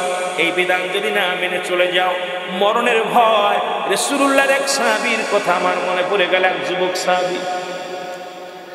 সাহাবী প্রতিদিন রাসূলুল্লাহর পিছে সালাত আদায় করে, নামাজ আদায় করে। আর ওই মসজিদের পাশে এক সুন্দরী মহিলা, সুন্দরী মেয়ে ওই যুবকের প্রতি আকৃষ্ট হয়ে গেল। যুবককে প্রতিনিয়ত তাকে কি করে মুসলমান পিছন থেকে সামনে থেকে সব দিক থেকে ডিস্টার্ব করে। ডাকতে বলে, যুবক রে, আমার রূপসই বোনের অভাব নাই, একবার তোমারে চাই। যুবক বলে, না, আমি রাসূলুল্লাহর সৈনিক, আমি ইসলামের সৈনিক, আমি আল্লাহর গোলাম। এই দুনিয়ার মধ্যে অন্যায় পথে আমি পা বাড়াইতে পারবো না, সম্ভব নয়। কারণ আমি যদি অন্যায় করি ইসলামের কলঙ্ক হবে, আমি যদি অন্যায় করি রাসূলুল্লাহর কলঙ্ক হবে, আমি যদি অন্যায় করি কোরআনের কলঙ্ক হবে। সুতরাং আমরা মুসলমান, মুসলমান শোনো। একদিন রাসূলুল্লাহ আলোচনা করতে করতে রাত হয়ে গেল। ঈশার সালাত আদায় করে নবীজি সাহাবীদেরকে নিয়ে আলোচনা করতেছিলেন। হঠাৎ যুবক ওদিন যখন ঘরে ফিরতেছিলেন, ওই যুবতী সুযোগ বুঝে সঙ্গে সঙ্গে যুবককে হাত ধরে টান দিয়ে নিয়ে ঘরের ভিতরে চলে গেল। প্রেমের কি করলেন? অফার দিলেন, প্রেমের ফায়দান দিলেন, কিন্তু যুবক প্রত্যাখ্যান করলেন। যুবক কি করলো? মা, আমার অনেক মা বোনেরা আছে, তাদের একটু ওয়াজ শোনার লাগবে, আমি আস্তে আস্তে যাবো, ঘুরাইতে হবে। মুসলমান গভীর মনোযোগ, যেহেতু শেষ রাত, এই বছরের জন্য শেষ মাহফিল, আপনাদের কিছু কথা বলতে হবে। তারাও বসে আছে চাতক পাখির মতো, মাদেরও কিছু কথা বলা লাগবে। আমার বাবারা শোনো, কি করলেন গুন্ডি, কি করলেন ন্যায়বান, প্রেমের প্রস্তাব দিলেন, প্রত্যাখ্যান করলেন, গায়ের কাপড় খুলে ফেললো, অন্যের কাপড় খুলে পুরুষকে আকৃষ্ট করতেছিলেন, যে পুরুষটা চক্ষু দুইটা বন্ধ করে বলে, ইয়া রাব্বুল আলামিন, তুমি আমার রব, তুমি আমার প্রভু, তুমি আমার মালিক। আল্লাহ ইজ্জতের মালিক, সম্মানের মালিক। আল্লাহ গো, আমার হাবিব বলেছে, এই দুনিয়ার মধ্য থেকে যিনি পাপ কার্য করবে, এই আমার নবীজির কাছ থেকে শুনেছি, ওই কিয়ামতের ময়দানে কঠিন শাস্তির বিধান, জিনাকারীর শাস্তির বিধান হবে। আজকে মুসলমান শোনো, সেই জিনার কথা, অন্যের কথা যুবকের অন্তর ভিতরে লেগে গেছে। যুবক চোখের পানি ছেড়ে কান্দার বলে, আল্লাহ আল্লাহ, দেহের মধ্যে জান্নাত থাকাকালীন যেন অন্যায় না করি। যুবক বেহুশে জমিনের মধ্যে পড়ে গেল, জোরে জোরে চিল্লায় বলা যাবে না আল্লাহু আকবার। যুবক জমিনের মধ্যে পড়ে গেল, জমিনের মধ্যে পড়ার পর, এ বন্ধুগণ শোনো, এবার মহিলা চিন্তা করছে মারা গেছে যুবকটা, তাকে হাতাশিং করে টান দিয়া রাস্তার কর্নারে ফেলে দিয়ে আসলেন। ওখান থেকে ফজরের সালাত আদায় করে নবীর সাহাবীরা ফিরতেছিলেন। যুবককে চিনতে পারিয়া ওনাকে নিয়ে চলে গেলেন, বাড়ির দিকে নিয়ে গেলেন। বাড়িতে নিয়ে যে যুবকের বাবার হাতে দিলেন, অনেক তদবির করলেন, ডাক্তার কবিরাজ দেখাইলেন, সুস্থ হলেন না। 3 দিন পরে যুবকের জ্ঞান ফিরলেন। জ্ঞান ফেরা রাতের অন্ধকারে বাবাকে বলে, বাবা গো, আমাকে একটা কাগজ দাও। বাবা কাগজ দিলেন, একটা কলম দাও, আমার একটা কলম দাও। কলম দিলেন, কাগজের মধ্যে লেখলেন, বাবা গো, আমি যদি অপরাধ করে থাকি, কারণ পৃথিবীর মধ্যে জীবিত বাবা, বাবা গো, সন্তান, তার বাবা সন্তানের হক, পিতার হক হলো 14টা, এর ভিতরে 7টা হক হলো দুনিয়ার মধ্যে জীবিত থাকতে, 7টা হক হলো ইন্তেকালের পরে। বাবা গো, আমি তোমার কলিজার টুকরা সন্তান হয়ে একটা আদায় করতে পারলাম না। বাবা, আমি যদি মারা যাই, আমার মরা লাশটা যেন দুনিয়ার কেউ না দেখে। দুনিয়ার মধ্যে বাবা গো, আমার কোনো গোরস্থানে মাটি দিবা না, দুনিয়ার কোনো গোরস্থানে আমার মাটি দিবা না। আমার আব্বা জান, আমি যদি মারা যাই, দুনিয়ার কোনো মানুষকে জানাবা না। রাতের অন্ধকারে ঘরের মধ্যে কবর খুঁড়বা, কবর খুঁড়ে আমার কবরটা তুমি ঘরের মধ্যে দিবা। বাবা গো, শুধু তাই নয়, কাপড়ের কাপড় তুমি গোসল করাবা, তুমি দাফন করাইবা, কাফন পরাইবা। দুনিয়ার কোনো মানুষ যেন আমার লাশটা দেখতে না পায়। বাবা গো, এই কথা বলিয়া যুবক মারা গেলেন। বাবা কি করলেন? ইজাতে গোসল করাইলেন, কাফন পরাইলেন, দাফন করাইলেন। ঘরের মধ্যে কবর খুঁড়ে তার মাটি দেওয়া হয়ে গেল। রাসূলুল্লাহ 1 দিন নয়, 2 দিন নয়, কয়েকটা দিন পার হয়ে গেল। নবীজিকে জিবরিল আমিন এসে বলে, হুজুর গো, আপনার সেই যুবক সাহাবীর দিকে একটু লক্ষ্য করেন না, কটা দিন আসে না। নবী হঠাৎ করে সালাম ফিরে নামাজ শেষ করিয়া বললেন, সাহাবীরা রে, আমি নামাজ শেষ করার পর বললেন, আমার সেই যুবক সাহাবী কই? বলে, হুজুর আমি জানি না। হুজুর আমরা জানি না, কেন আসে না? হুজুর বললেন, তোমরা খবর নাও কোথায় আছে সে, কোনো মেহমান বাড়ি গেছে কিনা। বলে, হুজুর আমরা খবর নিয়েছি, সে বাড়িও নাই, কোনো মেহমান বাড়িও যায় নাই। নবী কয়, আমি নিজে যাব। রাসূলুল্লাহ নিজেরাও না হয়ে গেলেন সাহাবীর বাড়িতে। রাসূলুল্লাহ চলে গেলেন সাহাবীর বাড়িতে। বাড়ি যা সালাম দিলেন, আসসালামু আলাইকুম ইয়া আহলাল বাইত। এ মুসলমান শোনো, ঘরের ভিতর থেকে আওয়াজ আসলো, আলাইকুম আসসালাম ইয়া রাসূলুল্লাহ, ইয়া হাবিবাল্লাহ। নবীজি ভিতরে প্রবেশ করলেন। নবীজি বললেন, আমার সাহাবীর বাবা, আমার সাহাবী কই? বলে, হুজুর আমি জানি না। বাবা সন্তানের লাশ কাঁধে নিচে যে বাবাগুলো, সেই বাবা জানে। যখন বলছে আমি জানি না, চোখের কোনা দিয়ে পানি ঝরতেছে। নবী বলেন, ও আমার সাহাবীর বাবা, তুমি জানো না, তবে তোমার কেন চোখে পানি? বলে, হুজুর সন্তান আজ কয়টা দিন কোথায় গেছে আমি বলতে পারবো না। নবী বলেন, কি হয়েছে বলো? বলে, আমি বলতে পারবো না। আমার নবী হঠাৎ করে মাটির দিকে লক্ষ্য করে দেখে রে, ঘরের মধ্যে নতুন মাটি খোঁড়া। নবী বললেন, সাহাবীর বাপ, তোমার এই ঘরের মধ্যে নতুন মাটি খোঁড়া কেন? বলি, ইয়া রাসূলুল্লাহ, ইয়া হাবিবাল্লাহ, আমি আর আপনার কাছে আর লুকাবো না। এই যে নতুন মাটি খোঁড়া দেখছেন, এই মাটির ভিতরে কবর এখানে আমার কলিজার টুকরা সন্তানকে চিরবিদায় করে দিয়েছি, এখানে আমি দাফন করে রেখেছি। আমার নবী ডাকতে বলে, সাহাবীর বাবা, আমার স্বামী মারা গেছে, তুমি আমারে বলো নাই। আমার স্বামী কি তুমি দাফন করেছো, কাউকে যে কেউ জানে না, দাফন করাইছো কেউ জানে না, কে হয় মারা গেল কেউ জানে না, অথচ আমার কাছে তো একটু খবর দিতে পারতাম। আমি নবী বলি, ইয়া রাসূলুল্লাহ, কেন মৃত্যু হলো, কেমনে হয়েছে, কি হয়েছে আমি কিচ্ছু বলতে পারবো না। একখানা চিঠি লিখে দিয়ে গেছে, চিঠিখানা আমি একমাত্র আমি বলতে পারবো। রাসূলুল্লাহর কাছে চিঠিখানা আনলেন, নবীজি চিঠিখানা পড়ে দেখেন, ইয়া আমার আব্বা জান, আমি আপনার কলিজার টুকরা সন্তান, আপনার হক আদায় করতে পারি নাই, আমার আপনি মাফ করে দিবেন। আমি যদি মারা যাই, রাতের অন্ধকারে আমার দাফন করবেন, কাফন পরাবেন, পৃথিবীর কোনো গোরস্থানে আমার মাটি দিবেন না, পৃথিবীর কোনো মানুষ যেন জানতে না পারে। আমার নবীজি চিঠিখানা পেয়ে চোখের পানিগুলো ছেড়ে দিয়ে বললেন, ও আমার সাহাবীর বাবা, আমার সাহাবী এমন অপরাধ করেছে, আমার সাহাবী এমন অন্যায় করেছে, যে কারণে রাতের অন্ধকারে তারে মাটি দিতে বলছে, যে কারণে দুনিয়ার মানুষের দেখাইতে বারণ করেছে, যে কারণে দুনিয়ার কোন স্থানে দাপন করতে বারণ করেছে। বলি, ইয়া রাসূলুল্লাহ, ইয়া হাবিবাল্লাহ, এই চিঠিতে কি লেখছে আমি কিচ্ছু বলতে পারবো না, জানতেও জানিও নাই। জিবরিল আমিন দৌড়ে আসলেন, এসে বলে, ইয়া রাসূলুল্লাহ, ইয়া হাবিবাল্লাহ, শোনেন গো নবী, ও আমার মায়ের নবী, একটু শোনেন। নবী বললেন, বলো। বলে, হুজুর গো, ওই মেয়ে, একটা মেয়ে তার প্রেমে পড়ে যায়, সেই মেয়ের ঘর যে যাওয়ার পর মেয়ে তাকে চিনার জন্য, তাকে নষ্ট করার জন্য অনেক চেষ্টা করেছিল, যুবক চক্ষু দুইটা বন্ধ করে ইয়া রাব্বুল আলামিন বলে চিৎকার মেরে দুনিয়া থেকে বেহুশ হয়ে গিয়েছিল। এরপরে তাকে হাতাশি করে রাস্তার বাইরে ফেলে দেওয়া হয়েছে। ইয়া রাসূলুল্লাহ, ইয়া হাবিবাল্লাহ, অন্য সাহাবীদের মাধ্যমে তার বাসায় নিয়ে যাওয়া হয়েছে। হুজুর ওই ছেলেটা মনে করছে ওই মেয়ের ঘরে সে ধরা পড়েছে, এই লজ্জায় সে বলছে, বাবা গো, যদি দুনিয়ার মানুষ জানে অমুকের ঘরের মধ্যে যা মৃত্যুবরণ করেছে, আমার নবী আপনার পরে কলঙ্ক, ইসলামের কলঙ্ক হবে। ইয়া রাসূলুল্লাহ, ইয়া হাবিবাল্লাহ, এই কারণে সে বলছে, আমার রাতের অন্ধকারে যদি মারা যায়, মারা গেলে রাতের অন্ধকারে আমার দাফন করাবেন। ইয়া রাসূলুল্লাহ, ইয়া হাবিবাল্লাহ, দুনিয়ার কোন গোরস্থানে শোয়াইবেন না, কারণ মানুষ বলবে ওই যে সেই জিনাকারী যুবকের কবর, এটার জন্য ইসলামের কলঙ্ক হবে। এই কারণে ইয়া রাসূলুল্লাহ, ইয়া হাবিবাল্লাহ, এই দুনিয়া থেকে বিদায়ের আগে এই চিঠিটা লেখা গেছে। আমার নবী দোয়া করলেন, তুমি হাত উঠা দোয়া করিয়া বল, আল্লাহ, আমার সাহাবীকে তুমি জান্নাত দাও, সে আমার ইসলামকে এত ভালোবাসে। এ মুসলমান, গভীর মনোযোগ, সে আমি নবীকে এত ভালোবাসে, আমার আল্লাহকে এত ভয় পায়, দুনিয়ায় জীবন দিয়ে গেছে, জিনা করি নাই, ব্যভিচার করে নাই, আল্লাহ গো, তাকে তুমি জান্নাত দিয়ে দিও। নবী সুপারিশ করে দোয়া করে চলে গেলেন। এ মুসলমান শোনো, এরপরে চলে গেলেন ওই মহিলার ঘরে। মহিলার ঘরে যায় নবী দাঁড়াইলেন। এবার নবীকে দেখা পর মেয়েটা ভিতর থেকে বলে, ইয়া রাসূলুল্লাহ, ইয়া হাবিবাল্লাহ, আমাকে একটু পবিত্রতা দেন, গোসল করব, ওযু করব। নবী ওযু করা শিখায় দেন।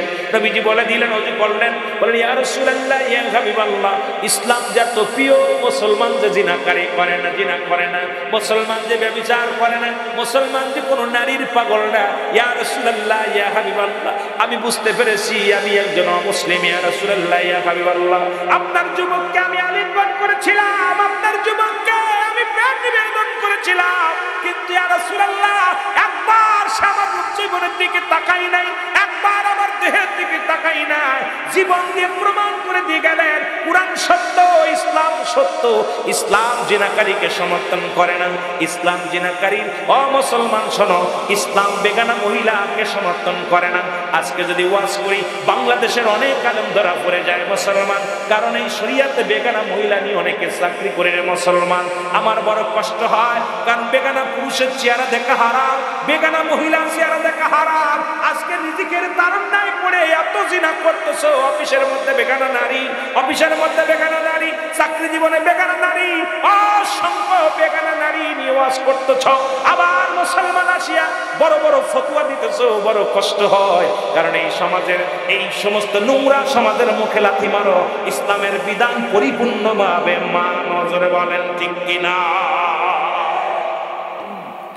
এই মহিলা বলি, ইয়া রাসূলুল্লাহ, আমাকে কালেমা পড়া দেন, আমি মুসলমান হয়ে যাব। কারণ আমি মুসলিম থাকবো না যার মধ্যে জিনা নাই, যার মধ্যে ব্যভিচার নাই, যার মধ্যে কোনো লোভ নাই, যার যে মুসলমান যে শাস্ত্রের মধ্যে জিনা ব্যভিচার অন্যায় নাই, ইয়া রাসূলুল্লাহ সেই ইসলামটা আমাকে পড়ায়া দেন, কালেমা পড়ায়া দেন। নবীজি বলেন পড়ো লা ইলাহা ইল্লাল্লাহ মুহাম্মাদুর রাসূলুল্লাহ সাল্লাল্লাহু আলাইহি সাল্লাম। এ মুসলমান, বেগানা পুরুষের চেহারা দেখা হারাম, এই ওয়াজগুলো এখন করা যাবে? করা যাচ্ছে।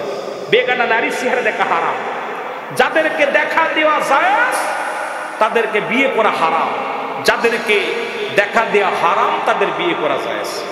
এখন আমার দেশে আলেমগণ আমরা পেটের দান্দায়, রিজিকের দারণ নাই, আমরা অবৈধভাবে কত অন্যায় করতেছি, কত জিনা করতেছি, ব্যভিচার করতেছি। অথচ ইসলামের বিধানকে কোরআন বলতেছে যদি কোনো পুরুষ, কোনো নারী, বিবাহিত পুরুষ বিবাহিত নারী যদি জিনা করে, অবিবাহিত পুরুষ অবিবাহিত নারী যদি জিনা করে, শাস্তির বিধান হলো যদি কোনো অবিবাহিত নারী অবিবাহিত পুরুষ জিনা করে তাকে সর্বপ্রথম একটাকে কি করতে হবে? তাদের দুজনকে ধরতে হবে, ধরে 100 ডুরা তার গায়ের মধ্যে মারতে হবে, এমন ভাবে মারতে হবে 2-4 ডুরা মেরে গেলে সে মারা যাবে। মারা গেলে তাকে কাফন গোসল করাতে হবে, গোসল করার পর তাকে কাফন করাতে হবে, কাফন করায় তার দাফন করাইতে হবে, দাফন করার পর বাকি অংশটা তার কবর উপর মারতে হবে। এটা ইসলামের বিধান। আমার দেশে জিনা কইরা জেলে গেলে আবার বুকের পাটা উঁচু করে বাড়ি ফেরে। জোরে বলেন ঠিক কিনা? জোরে বলেন ঠিক কিনা? কেন গোড়া ঠিক নাই? জোরে বলেন ঠিক কিনা? গোড়া ঠিক নাই। এ মুসলমানে হলো অবিবাহিত নারী আর অবিবাহিত পুরুষের বিচার। বিবাহিত নারী আজকে আমার দেশে খালি পরক্রিয়া দেখা যায়। আজকে বিধান হলো আজকে আমার দেশে অসংখ্য নারী স্বামী থাকতন্য পুরুষের আসক্ত, অসংখ্য পুরুষ স্ত্রী থাকতন্য পুরুষের প্রতি আসক্ত। এ নারী পুরুষ শুনে নাও, এ আমার মা বোনেরা শুনে নাও, ইসলামের বিধান যদি কোনো নারী, যদি কোনো পুরুষ বিবাহিত হয়, যদি জিনা ব্যভিচার করে, শাস্তির বিধান হলো তাদের বুক পর্যন্ত মাটির নিচে পুঁততে হবে, এরপরে কঙ্কাল ছুঁড়ে মারতে হবে। যতক্ষণ পর্যন্ত মৃত্যুবরণ করবে না তাকে মারা বন্ধ করা যাবে না। যখন নিশ্চিত হবে উনি মারা গেছে, এরপর তাকে উত্তোলন করতে হবে, ওই মাটি খুঁড়ে উত্তোলন করতে হবে। বিবাহিত নারী কোনোদিন জানাজা পাবে না, বিবাহিত পুরুষ জানাজা পাবে না, বিবাহিত নারী কাফন পাবে না, বিবাহিত পুরুষ কাফন পাবে না, বিবাহিত পুরুষ নারী তারা দাফন পাবে না, তাদেরকে কুকুর শিয়াল দেখাওয়া দিতে হবে। আজকে একটা বিচার যদি আপনার এই জমিনের মতো হতো, একটা বিচার যদি আজকে বগুড়ার জমিনের মতো হতো, আল্লাহর কসম করে বলি, আল্লাহর কসম করে বলি, বাংলার জমিন থেকে জিনা বিচার পালিয়ে যেত। জোরে বলেন ঠিক কিনা? কোথায় অবস্থা, কোথায়? আজকে বউ থুয়া গেলে আর বাড়ি এসে পাওয়া যায়, বাড়ি এসে পাইতেন যদি বিচার হতো। জোরে বলেন ঠিক কিনা? অধিকাংশ নারী পুরুষ ইয়াউমুল কিয়ামতের ময়দানে পুরুষের লজ্জাস্তম্ভে যারা, যে সমস্ত পুরুষেরা মহিলাদের প্রতি আকৃষ্ট বেশি, লজ্জাস্তম্ভে আগুনের ফুলকি বাইর হবে। আর যে সমস্ত নারীরা পুরুষকে আকৃষ্ট করার জন্য রাস্তাঘাট আপনার এই সাজগোজ করে ঘোরাঘুরি করে, এদের লজ্জাস্তম্ভে আগুনের ফুলকি ঢুকানো হবে অধিকাংশ নারীদের। এখন আমার দেশে ওয়াজ করা বন্ধ, আমার দেশের অবস্থা ভালো না। এই পর্দার ওয়াজ, জিনার ওয়াজ, ব্যভিচার ওয়াজগুলো বন্ধ হয়ে গেছে। আগের যুগের উলামা একরাম বলতো, আগের যুগের উলামা একরাম পিতামাতার খেদমতের ওয়াজ করতো, তারা এসে জিনা ব্যভিচার ওয়াজ করতো, সুদ গুজের ওয়াজ করতো। আর আমরা আই শুধু কথা বুঝেন, তাল বাহানা শুরু করছে। জোরে বলেন ঠিক কিনা? কিডা বড়, কিডা বড়, আগে খালি কিডা বড় হবে এই চিন্তা। এগুলো বন্ধ করতে হবে, ইসলামের বিধান মানতে হবে। হযরত ওমর ফারুক রাদিয়াল্লাহু তাআলা আনহুর কদমের মধ্যে, ওমর ফারুক ইসলামের দ্বিতীয় খলিফা, ওনার কদমের মধ্যে একজন বৃদ্ধা তার সন্তানকে ধরে নিয়ে আসলেন, এসে বলে আমিনুল মুমিনিন, আপনার কদমের মধ্যে আসছি, বিচার করা লাগবে, আমার সন্তানের বিচার করা লাগবে। দেখেন কেমন বিচার, কেমন বাবা, কেমন পুত্র, কেমন বিচারক। এই উমরের মতো শাসকের দরকার আছে কিনা? জোরে জোরে বলেন আছে কিনা? ওমর ফারুক ডাকতে বলে, বৃদ্ধা, ও কি তোমার ছেলে? বলে হ্যাঁ। ও কি তোমার সন্তান? বলে হ্যাঁ।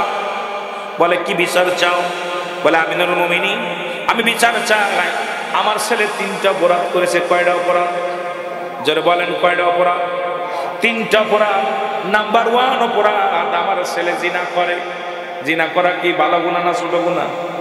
বড় গুনাহ। কথা কোন কি গুনাহ? বড় গুনাহ। নাম্বার 2, আমার ছেলে মানুষ হত্যা করেছে। কি করেছে? মানুষ হত্যা করেছে। এটা কি গুনার কাজ না ভালো কাজ? নাম্বার 3, সে মাদক সেবন করে। 3টা অপরাধ করেছে। খলিফা হযরত উমর ফারুকের একদম দেহটা টকবগে গরম হয়ে গেছে, গায়ের পশমগুলো খারিয়ে গেছে। রাগে খলিফা চোখ দুটি বড় লাল হয়ে গেছে। খোলা তরবারি নিয়ে ডাকতে বলে, যুবক তুমি কি জানো না জিনাকারীর বিচার কি? বলে, হুজুর জানি না। বলে, এখন তো শুনছো জিনাকারীর মৃত্যুদণ্ড কি হবে? বলছে, হুজুর আমি মেনে নিলাম। বলে, যুবকরা তুমি মানুষ হত্যা করেছো, বিচার কি জানো? বলে, হুজুর জানতাম না, এখন জেনেছি। বলে, তোমার মৃত্যুদণ্ড হুজুর মেনে নিলাম। তুই মাদক সেবন করো। বলে, হুজুর এটা বড় গুনাহ, আমি মেনে নিলাম। আপনি যে রায় দিবেন সেই রায়গুলো আমি মেনে নিলাম। জোরে বলা যাবে না আল্লাহু আকবার? আর একটু জোরে বলেন আল্লাহু আকবার। খলিফা হযরত আমিরুল মুমিনিন ডাকতে বলে, যুবক রে তুমি এত বড় অপরাধ করেছো, নিশ্চিত তোমার মৃত্যুদণ্ড হবে। খোলা তরবারি নিয়ে যুবকের দিকে আগাইলেন। যুবক ডাকতে বলে, আমিরুল মুমিনিন আমার একটা দাবি, ছোট্ট একটা দাবি আপনার কদমের মধ্যে করি। দাবিটা দয়া করে মেনে নেন, একটু শুনালাম। ওয়াজকে ছেড়ে দিব? লোকজন উঠাউঠি অনেক মানুষ চলে গেছে, কষ্ট লাগতেছে, কিন্তু মানুষ উঠবে কেন? এ ভাই আর আগামী বছর পাবেন, আর অল্প সময় কথা বলবো।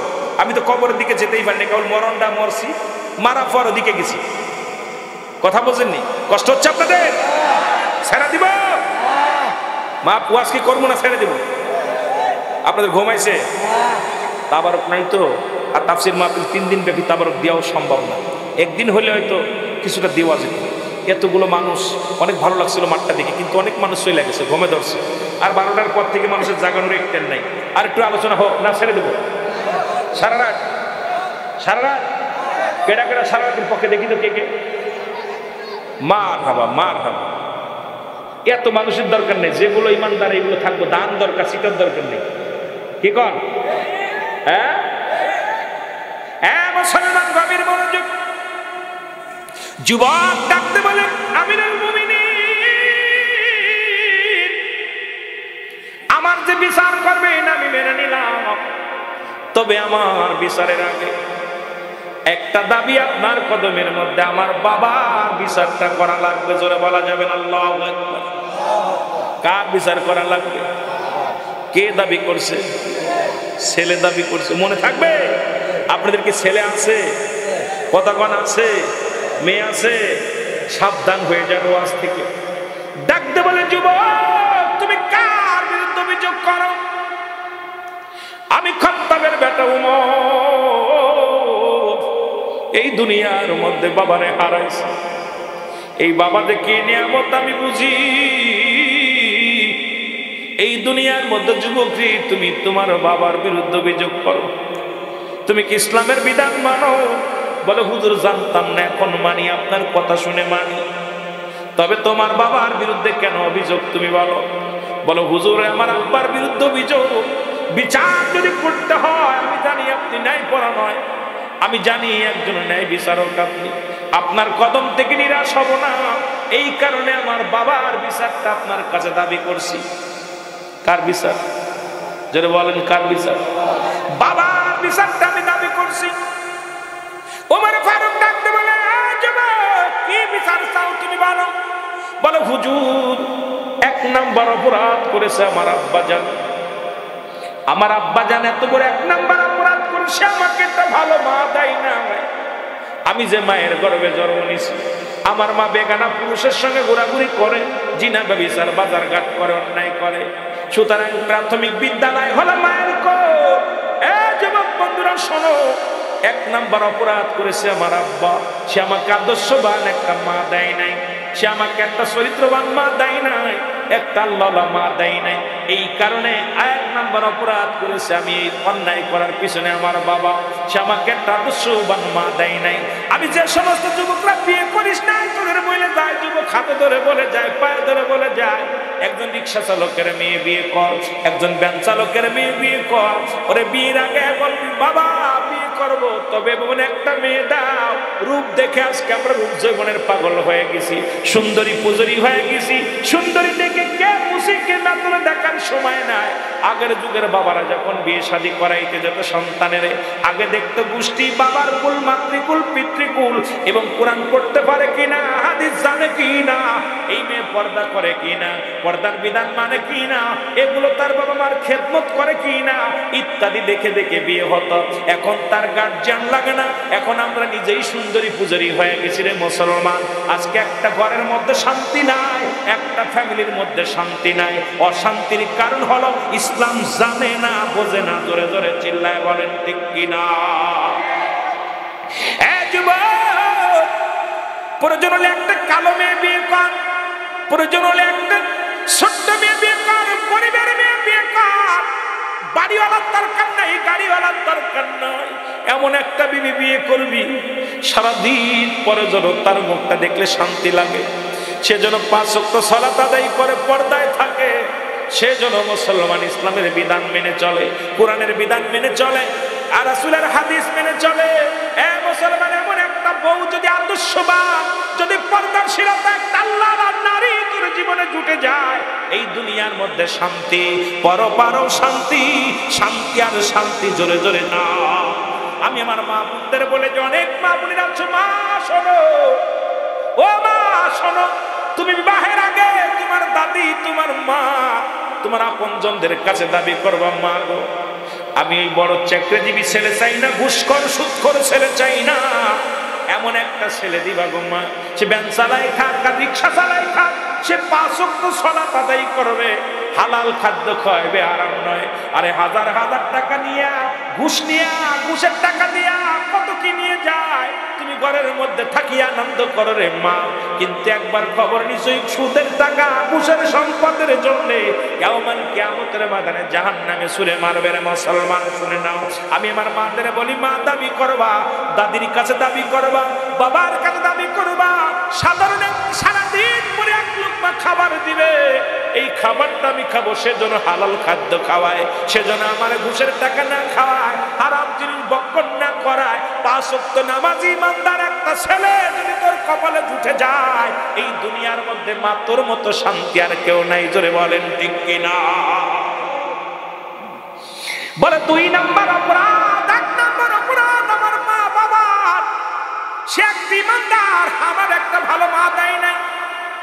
2 নম্বর অপরাধ, আমার বাবা, সে আমার একটা ভালো নাম দেয় নাই, নাম রাখছে লালটু বল্টু, কত কিছু। জোরে কোন ঠিক কি? এই নামের জন্য কিয়ামতের ময়দানে বিবাদে পড়বেন মুসলমান। শোনো, আর এখন তো নাম আর দেওয়া লাগে না, নাম গর্বে থেকে হয়ে যায়। কারণ এখনকার জামানায় মুসলমান দুনিয়ার মধ্যে সন্তান আসা পর সুন্নাতে রাসূল যদি মানতে হয়, 7 দিনের 1 দিন আগে নাম রাখা দূরত্ব নয়। সন্তানের বয়স যখন 7 দিন হবে, ছেলে হোক আর মেয়ে হোক, ছেলে হলে 2টা প্রাণী, মেয়ে হলে 1টা প্রাণী, এটা কুরবানি করে আকিকা দিয়া সুন্নাতে রাসূল নামটা রাখা সুন্নাত। এইবার রাসূলের সুন্নাত যদি মানতে হয়, 1 দিন আগেও নাম রাখা যাবে না। আমার দেশে এখন বিয়ের রাত্রেই নাম হয়ে যায়, দেখা যায় বাসর রাত্রেই নাম। স্বামী স্ত্রী দুজন ঘরের মধ্যে যায়, পায় সকিনারে কয় কি নিয়ত করেছি, যদি আমার একটা ছেলে হয় নাম রাখবো শাহরুখ খান। এখনো দুজনের মিলন হয় নাই, দুজনের কথাবার্তা চলতেছে, নাম রাখা হয়ে গেছে। নাম কি? জোরে কর, নাম কি? শাহরুখ খান। বিবি কয়, স্বামী রে, আমি তো মনে মনে কলেজ জীবন থেকে প্রতিজ্ঞা আছে একটা মেয়ে হয়, যদি আমার একটা মেয়ে হয় নাম রাখবো কারিনা। কত গয়না, কত গয়না, নাম তো আগেই হয়ে গেছে। এরপরে আলতাসনো হওয়ার পর ডাক্তার কয় মেয়ে হবে, নাম রাখা শেষ। ডাক্তার কয় মেয়ে ছেলে হবে, নাম রাখা শেষ। এই ভুলে আমরা অধিকাংশ আলেমরাও করতেছি, এই জন্য ঈমান উঠে যাচ্ছে। যদিও কোরআনের হাফেজ হচ্ছে, তার ভিতরে ঈমান নাই, যদিও কোরআনের পাখি হচ্ছে, তার ভিতরে ইলম আছে কিন্তু আমল নাই। কারণ ইলম আছে, ইলমে ভরপুর, আমলে ঘাটতি, ঈমানের ঘাটতি। যারা বলেন ঠিক কিনা?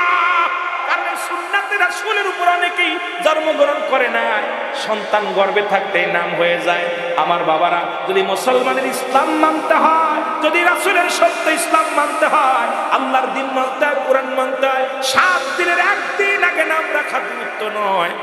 আমার দেশের অধিকাংশ বাবারাই ভুলটা করে, জোরে বলেন ঠিক কিনা? সন্তান দুনিয়ার এই ওয়াজটা আজকে আমার নেই, ওয়াজটা আপনাদের চেয়ারম্যানের, এই ওয়াজটা আপনাদের মসজিদের ইমাম সাহেবের, সেই ওয়াজটা আমি করতেছি আপনাদের, সেই ওয়াজটা আমি করে দিচ্ছি আপনাদের। মুসলমান, সন্তান দুনিয়ার ভিতর আসার 7 দিনের একদিন আগে নাম রাখা গুরুত্ব নয়, কিন্তু অধিকাংশ আমার ছেলের নাম রাখবো কি মেয়ের নাম রাখবো কি অলরেডি হয়ে যায়, যেটা বলেন ঠিক কিনা? আর এই সন্তানগুলো ভালো কর্মের ভিতরে আসবে না, ওই ইমান দুর্বল থাকবে। ও মেয়েটা যদিও পর্দা করে গোপনে গোপনে গু খাবে, যেটা বলেন ঠিক কিনা? ওই মেয়েটা ময়লা খাবে, ছেলেটা ময়লা কাজ করবে, অন্যায় করবে, কারণ সুন্নাতের রাসূলের উপরে আগমন করে না। এ মুসলমান, দুনিয়া আসার পর সর্বপ্রথম আসবে তার কানা আযান শোনাইতে হবে, এরপরে কালেমা শোনাইতে হবে, গায়ের ময়লাগুলো মুছতে হবে ভালো কাপড় দিয়ে, এরপরে তার ওই যে আপনার ইত্যাদি ইত্যাদি যেগুলো এগুলো করতে হবে, সুন্নাতের রাসূল যেটা মানতে হবে। নাম্বার 3 বলে হুজুর, নাম্বার 3 সে আমাকে আমার পিতা মাতা কোন কোরআনের জ্ঞান হাদিসের জ্ঞান দেয় নাই। আল্লাহু আকবার। আমরা অধিকাংশ বাবার ধরা পড়ে যাব। আপনার ছেলে বড় মুক্তি হবে, বড় বক্তা হবে, এটা শর্ত নয়।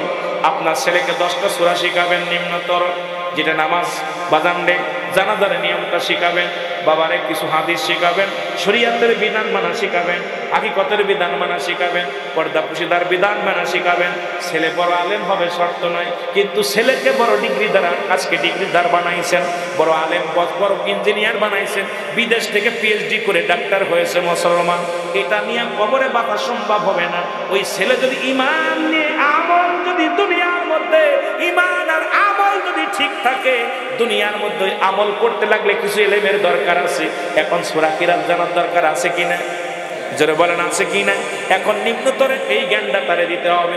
এই জ্ঞান না দেওয়ার কারণে অধিকাংশ সন্তানের কারণে জাহান্নামে যাবে। বাবারা, হাজী সাহেবকে বুকের ভিতর লাথি মারবে সন্তান, কয় বাবা গো তুমি হজ করেছো কিন্তু আমাকে গ্রীন এলেম অর্জন করতে দেও নাই, যে এলেম দ্বারা আমি আজকে আমল করব, নামাজ পড়বো, সূরা কিরাত পারি না, জানাজা পড়াবো, দাঁড়াই থাকি জানাজা পড়তে পারি না। ও বাবা তোমার জন্য দোয়া করবো, রব্বির হামহুমা কামা রাব্বায়ানি সগীরা, এটা বলবো সেই ক্ষমতা আমার নাই। বাবা গো তোমার জন্য পাক কালাম ফাতিহা শরীফ পড়বো, এটা আমার জানা নাই।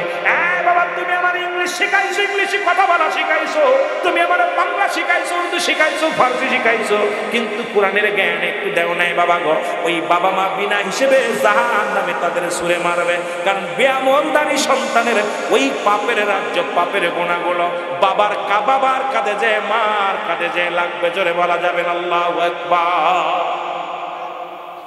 যারা ভুল করেছেন এখন থেকে নাতিপুতি যারা আছে তাড়াতাড়ি ইসলামের জ্ঞান শিখান, ছোট্টবেলা মাদ্রাসায় দেয়, ওই মাদ্রাসা থেকে কোরআন শিখুক, কিছু সূরা কিরাত শিখুক, নিয়ত শিখুক, দোয়া শিখুক, ছোট ছোট দোয়াগুলো শিখুক, যেটা শিখার পর আপনি ইঞ্জিনিয়ার বানান, ডক্টর বানান, পৃথিবীর মধ্যে বড় অফিসার বানান, দুঃখ নাই।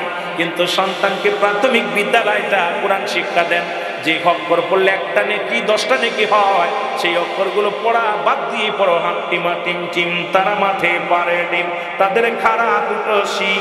সন্তানের প্রথমেই মিথ্যা শিখাইতেছেন, অথচ যদি বলতেন ডান দিকে তেরে খাটেনে বাম দিকে তে যা, নিচে একটা নুক্তা দিলি হয়ে গেল বা, ডান দিকে তেরে খাটেনে বাম দিকে তে যা, উপরে 2 নুক্তা দিলি হয়ে গেল তা, ডান দিকে তেরে খাটেনে বাম দিকে তে যা, উপরে 3 নুক্তা দিলি হয়ে গেল সা। 3 10 30টা নেকি হলো। সারাদিন করে যদি পড়ো সরুয়া সরে আর রস্যই দীর্ঘ আর মুসলমান ABCD সারা জিন্দেগি বলে পড়লো, একটা নেকি হবে না। এই কোরআনের জ্ঞানটা আগে শিক্ষা দেন, যেটা শিক্ষা দিলে দুনিয়ার মধ্যে কামিয়াব হবেন। 3টা জিনিস কাজে লাগবে। নাম্বার 1 হলো নেক আমল, নাম্বার 2 সদকা জারিয়া যে দান দেন করলেন, নাম্বার 3 নেককার সন্তান। এমন সন্তান রেখে গেলেন, দোয়া দূর তো দূরের কথা, বাবার কবরটা জিয়ারত করবে এটাও তারা জানে না, জোরে বলেন ঠিক কিনা? আদম নবীকে দেখালেন, রব্বানা জালামনা আনফুসানা ওয়া ইল্লাম তাগফির লানা ওয়া তারহামনা লানাকুনান্না মিনাল খাসিরিন। আর আখিরি নবী কান্দে রব্বির হামহুমা কামা রব্বায়ানি সগীরা। মুসলমান সব পিতা মাতার জন্য দোয়া করবে, এই দোয়াটা অনেকে পারি না, আল্লাহর আদালতে কি জবাব দিব আমার বুঝি আসে না।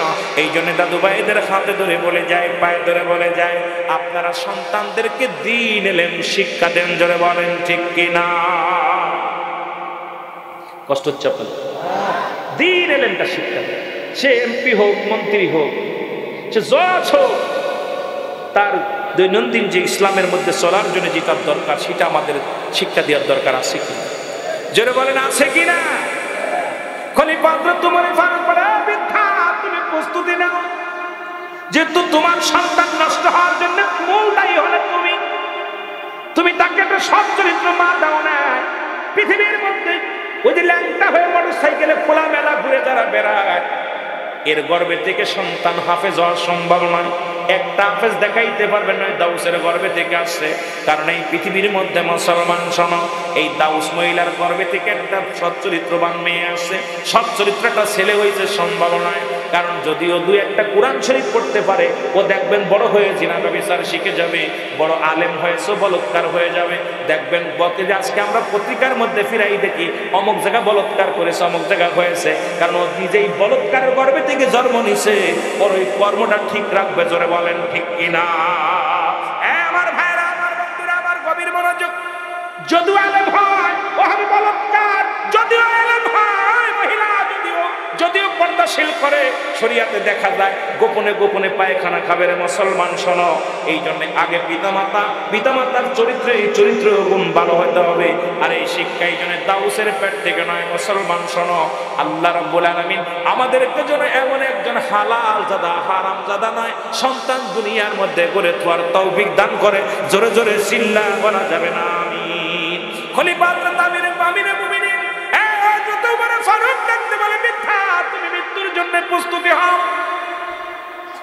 বিদ্যা বলে, খলিফা আমিনুল মুমিনিন